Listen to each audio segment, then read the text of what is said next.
पत्रकार महोदय कैसी बातें कर रहे हो आप? ये बिहार में जाके अंग्रेजी बोलता है और विदेश में जाके हिंदी बोलता है। ये प्रधानमंत्री है हमारा। ये दो गुजरातियों ने पूरे देश की राजनीति को बर्बाद। चौथी पास लोग हैं ये सारे। अमित शाह, नरेंद्र मोदी चौथी पास लोग हैं।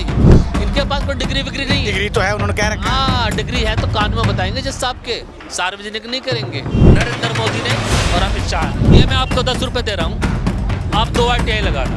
नमस्कार, मैं रंजय कुमार और आपने देखना शुरू कर दिया है DS4। हिंदी है हम, हिंदुस्तान हमारा, इस बात में कहीं कोई विवाद नहीं है। लेकिन अब जो है अमित शाह ने एक बयान दिया है और उनके इस बयान को लेकर जो है फिर से विवाद बढ़ गया है। उन्होंने कहा है कि जो लोग अंग्रेज़ी बोलते हैं इस देश में उनको शर्म आएगी। उनके इस बयान को लेकर दक्षिण भाषी जो राज्य हैं वहाँ के जो नेता हैं वो कह रहे हैं कि हिंदी को थोपने का प्रयास किया जा रहा है। चौहान जी, क्या कहना चाहेंगे जिस प्रकार का बयान दिया है पुस्तक विमोचन के दौरान अमित शाह ने, जो कि भारत के गृह मंत्री भी हैं, क्या कहेंगे आप? ये बड़ा निंदनीय बयान है, बहुत शर्मनाक बयान है। अमित शाह को गुजरात के अपने ही मित्र नरेंद्र मोदी जिनका नाम है उनसे पूछना चाहिए कि नरेंद्र मोदी बिहार में जाके अंग्रेजी बोलता है और बिहार में जाके हिंदी बोलता है। ये बिहार में जाके अंग्रेजी बोलता है और विदेश में जाके हिंदी बोलता है। ये प्रधानमंत्री है, ये प्रधानमंत्री है हमारा। सबसे पहले तो अमित शाह को पूछना चाहिए ना, अपने मित्र से जो गुजराती मित्र है। तो हिंदी को तो बढ़ावा दिया जाना चाहिए ना।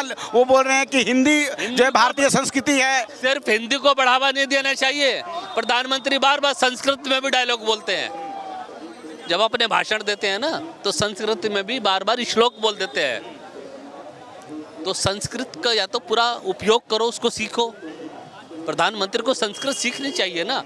प्रधानमंत्री को ना हिंदी आती है, ना अंग्रेजी आती है, ना संस्कृत आती है। अंग्रेजी जबरदस्ती बोलते हैं।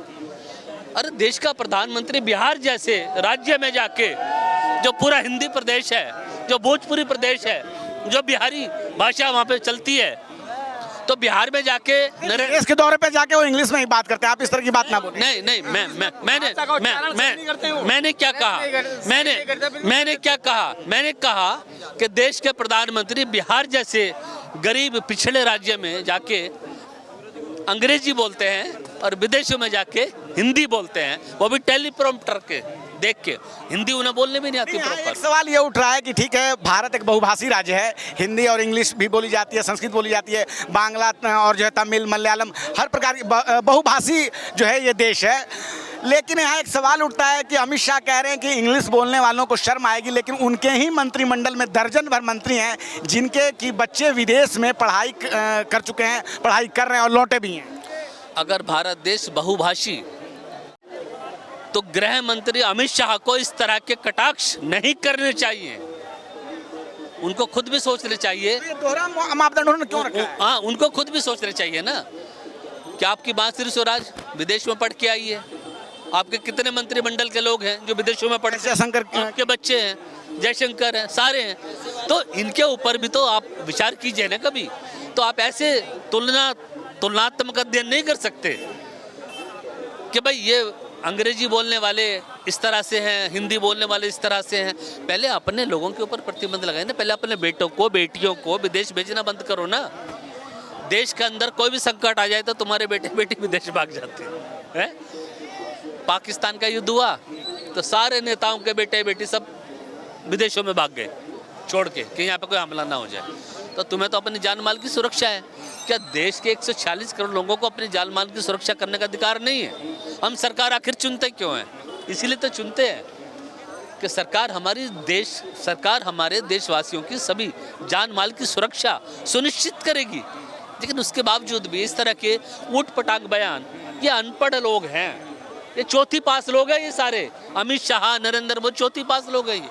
इनके पास कोई डिग्री विग्री नहीं है। डिग्री तो है, उन्होंने कह रखा है। हाँ, डिग्री है तो कान में बताएंगे जज साहब के, सार्वजनिक नहीं करेंगे। ये तो वकील सुरक्षा का मामला है, कैसे उन्होंने कारण भी बताया। अरे यार, डिग्री कौन सी सुरक्षा की मामला हो गया कि जज साहब आपके कान में बताएंगे, सार्वजनिक नहीं करेंगे, यूट्यूब पे नहीं डालेंगे, फेसबुक पे नहीं डालेंगे, इंस्टाग्राम पे नहीं डालेंगे। अरे देश का प्रधानमंत्री है, अपनी संपत्ति का ब्यौरा एफिडेविट में लिखता है, मेरा नाम ये है, मेरे बाप का नाम ये है, मेरी माँ का नाम ये है, इतनी संपत्ति है, इतने बैंक अकाउंट है। तो डिग्री भी लिखता है, मैं पढ़ा लिखा हूँ, मैं 11वीं पास हूँ, चौथी फेल हूँ, जो भी है। तो डिग्री दिखाने में दिक्कत क्या है? सवाल है कि आखिर ऐसा बयान देते क्यों कि खुद के बच्चे तो बस रहे हैं कि भाई कंप्यूटर सेक्टर के लिए, मेडिकल सेक्टर के लिए इंग्लिश। देखिए, राजनीति के जो अनपढ़ लोग हैं, चौथी पास लोग हैं ना, अमित शाह जैसे लोग, ये इसी तरह के बयानबाजी करेंगे, क्योंकि इनको पता है कि पहलगाम के मुद्दे को बुलाना है। इसलिए हर रोज भारतीय जनता पार्टी का चाहे नेता हो चाहे नेत्री हो, वो फालतू की बकवासबाजी करते हैं, फालतू के बयान देते हैं। हम देश के 146 करोड़ लोग आज भी यही पूछ रहे हैं कि ये बताओ, पहलगाम के अंदर कितने आतंकवादी आए थे जिन्होंने हमारी माताओं बहनों का सिंदूर उजाड़ा? वो 4 थे, 6 थे, 8 थे। तुमने कितने पकड़े, कितने मार दिए, कितने जेल में हैं, कितने के ऊपर ट्रायल चल रहा है और कितनों को फांसी होने की सजा कोर्ट के अंदर सुनाई जाएगी? ये तो बता नहीं रहा है, ना प्रधानमंत्री बता रहा है, ना गृह मंत्री बता रहा है। अच्छा, यहाँ पे ये आपके लिए, आपके चैनल के लिए एक शब्द की मर्यादा हो सकती है, मेरे लिए कोई मर्यादा नहीं है। आम भाषा है हिंदुस्तान के अंदर। हाँ, भाषा में बहुत सारी चीज़ें आती है, लोग बोलते हैं, लेकिन कई सारी जो चीज़ें हैं वो मर्यादा के अनुकूल नहीं होती हैं पब्लिक प्लेस पे। हालांकि बहुत सारे लोग यूज़ करते हैं, हम इस बात को जानते भी हैं। हाँ। अच्छा, देश का गृह मंत्री ये बोले कि अंग्रेजी बोलने वाले क्या बोला कि शर्म आएगी। हाँ, देश के सब सर्वोच्च पद पर बैठा हुआ गृह मंत्री ये बोले कि अंग्रेजी बोलने वालों को शर्म आएगी, तो ये भाषा की मर्यादा नहीं है। और मैं ये बोलूं कि देश के गृह मंत्री को शब्द नहीं बोलने चाहिए, तो ये मर्यादा होगी। अच्छा, ऐसे नहीं होना चाहिए ना। इसमें एक और है कि पहले सोशल साइट पे उनके भाषण को डाला गया था, उनके इस बयान को डाला गया था, लेकिन बाद में हटा लिया गया। डरपोक है, मोदी डरपोक है, अमित शाह डरपोक है, भारतीय जनता पार्टी डरपोक है। ये डरपोक लोग हैं कि पहले कुछ भी लिख देंगे देश की भावनाओं को भड़काने के लिए। जब इनको पता लगेगा कि देश की जनता भारतीय जनता पार्टी के खिलाफ, भारतीय जनता पार्टी की राजनीति के खिलाफ और आरएसएस संगठन के खिलाफ खड़ी हो गई है, क्योंकि हम पढ़े लिखे लोग हैं, हम अनपढ़ नहीं हैं, हम डिग्री धारक लोग हैं। मैं खुद ग्रेजुएट हूँ, मैंने बीकॉम किया हुआ है, मैं अनपढ़ नहीं हूँ। मैं तो खुद चाहता हूँ कि कभी मुझे ऐसा मिले कि देश का प्रधानमंत्री मेरे सामने बैठे और देश का ये चौथी पास गृह मंत्री मेरे सामने बैठे और मैं इससे देश के राजनीतिक व्यवस्थाओं के ऊपर सवाल पूछूं। क्या इनको प्रेस कॉन्फ्रेंस करने की आज़ादी नहीं है? आए ना सामने।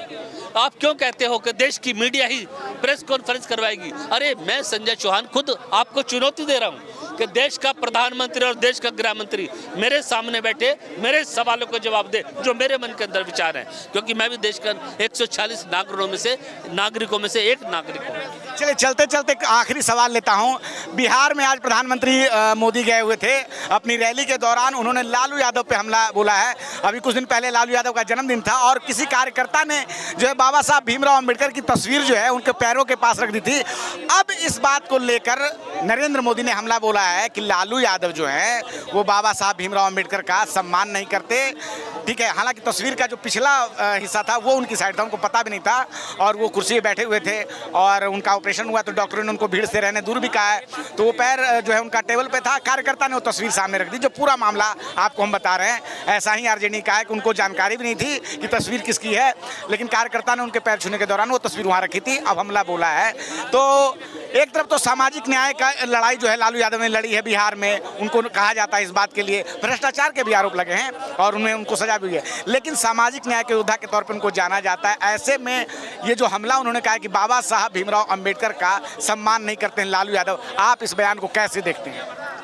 बाबा भीमराव साहब अंबेडकर जी का यदि अपमान हुआ है तो वो लोकसभा के अंदर सदन के चलते हुए हुआ है, और ये अपमान करने वाली भारतीय जनता पार्टी का गृह मंत्री अमित शाह है, जिसने कहा था अंबेडकर अंबेडकर अंबेडकर एक फैशन हो गया। ये अपमान नहीं है। वो व्यक्ति बाबा भीमराव साहब अंबेडकर जी की प्रतिमा को लेकर, उनकी मूर्ति को लेकर, उनकी तस्वीर को लेकर दिल से लगाकर लालू यादव जी को सम्मान देने के लिए जा रहा है।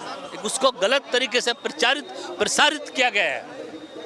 अगर बाबा देश के अंदर यदि अपमान करने वाली कोई पार्टी है तो उसका नाम है बुलडोजर जनता पार्टी। देश की लोकसभा के अंदर चलते सदन के अंदर अपमान किया था कि अंबेडकर अंबेडकर फैशन हो गया। इससे बड़ा अपमान बाबा भीमराव साहब अम्बेडकर का बता रही कि किस प्रकार से स्कॉलरशिप जो है बाबा साहब भीमराव अम्बेडकर के नाम पे शुरू की गई है देश के विद्यार्थियों के लिए। खुद संविधान को माथे से लगाते हैं। दिल्ली में ही उनके संग्रहालय को बनाया गया है और भी कई चीज़ों को जो है बाबा साहब भीमराव अम्बेडकर के विचारों को बढ़ाने के लिए भाजपा के दौरान ये काम हुआ है। और सबसे बड़ी बात, बाबा साहब भीमराव अम्बेडकर के बनाए संविधान को माथे से लगाते हैं प्रधानमंत्री नरेंद्र मोदी। हाँ, माथे से लगाते हैं और अपमान करवाते हैं अमित शाह से कि मैं माथे से लगाऊंगा तो उसका अपमान कर। ये तो कोई परिभाषा नहीं हुई ना इस चीज़ की।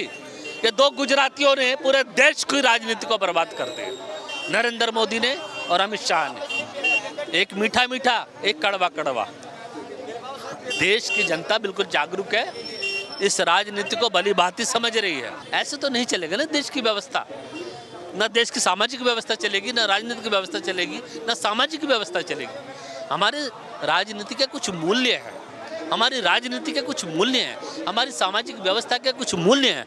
अगर ये मूल्य ही खत्म हो जाएंगे तो फिर इस व्यवस्था का फायदा क्या है? भारत अब तीसरी अर्थव्यवस्था बनने की ओर बढ़ चला है। हाँ, कागजों में बन, तो आप मानेंगे? कागजों में बन गई है ना, कागजों में बन गई। दरअसल में क्या हुआ, 11 साल के दौरान कोई उपलब्धि नहीं है आपकी नजर में? उपलब्धि है कि बिजली के खंभों पे प्रधानमंत्री जी का फोटो टांग दिए कि जहाँ झुग्गी वहाँ मकान। इस तरह के फोटो तो पहले की सरकारों में रहे होंगे। ये उपलब्धि रहे हैं कि नहीं? उपलब्धि है क्या? अरे बताओ ना यार, कौन? अरे मुझे बताओ ना। प्रचार तो हर पार्टी के लोग ने प्रधान पत्रकार महोदय कैसी बातें कर रहे हो आप? कांग्रेस पार्टी की सत्ता रही, 15 साल तक राज करा कांग्रेस पार्टी ने, और 11 वर्षों तक आम आदमी पार्टी ने राज करा यहाँ पे दिल्ली के अंदर। एक भी झुग्गी टूटने नहीं दी दोनों ने।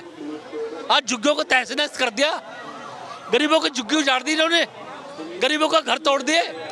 कहते थे नाले पे बनी है तोड़ दिया, नदी पे बनी है तोड़ दिया। ऐसे नहीं होता। अरे जिस कांग्रेस प्रधानमंत्री जो है अशोक विहार में मकान भी दिए। जिस कांग्रेस पार्टी ने, जिस आम आदमी पार्टी ने झुग्गियों को सुरक्षित रखा, इन लोगों को रोजगार दिए, व्यापार दिए, कारोबार दिए, ये फूल बेचने वाले, फल बेचने वाले, सब्जी बेचने वाले लोगों को रात के 3 बजे बुलडोजर चला के, ये बुलडोजर जनता पार्टी की मुख्यमंत्री रेखा गुप्ता ये उजाड़ रही है झुग्गियों को, ये उजाड़ रही है झुग्गियों को, ये उजाड़ रही है झुग्गियों को।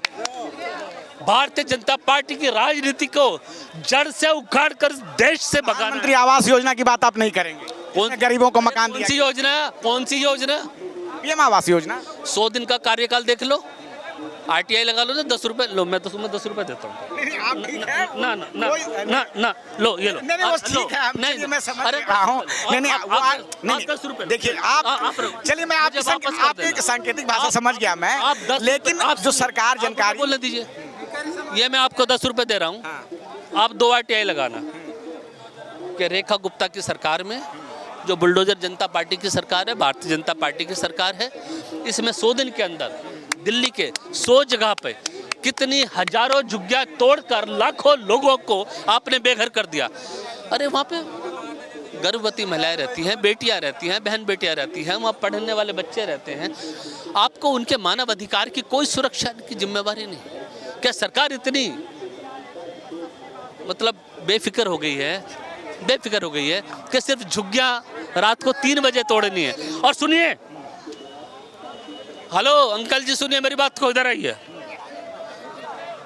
रेखा गुप्ता ने झूठ बोला है दिल्ली की 4 करोड़ जनता से कि दिल्ली सरकार का कोई रोल नहीं है इसके अंदर। डीडीए कोर्ट के अंदर गई थी, हाई कोर्ट के अंदर। मैं पूछना चाहता हूं भारतीय जनता पार्टी के मुख्यमंत्री और इस बुलडोजर जनता पार्टी के मुख्यमंत्री रेखा गुप्ता जी से कि ये डीडीए 40 साल पहले कोर्ट में क्यों नहीं गई थी, 50 साल पहले कोर्ट में क्यों नहीं गई थी, 20 साल पहले कोर्ट में क्यों नहीं गई थी? अगर सरकार की, अगर जमीन डीडीए की थी और अवैध कब्जा 40 साल पहले हो रखा है और डीडीए खुद मानती है कि 40 साल से अवैध कब्जा करके लोग रह रहे हैं, तो 40 साल पहले डीडीए हाई कोर्ट में, सुप्रीम कोर्ट में क्यों नहीं गई थी? सरकार बन गई तो बुलडोजर का डर दिखा के लोगों की झुग्गियां तोड़ने का अपराध करना बंद करो। और आपने 15 सालों तक इन्हीं अवैध झुग्गी वालों से वोट लिए, 15 साल तक आपने नगर निगम की सत्ता का सुख भोगा और आपने एनडीएमसी की सत्ता का सुख भोगा, और आज कहते हो झुग्गियां अवैध हो गई। अगर ये झुग्गियां अवैध थी तो 40 साल पहले डीडीए को हाई कोर्ट में, सुप्रीम कोर्ट में जाना चाहिए था। ये डीडीए नहीं गया क्योंकि हर महीने रिश्वत लेता था। चलिए ठीक है, तो हमारे साथ बात कर रहे थे चौहान जी।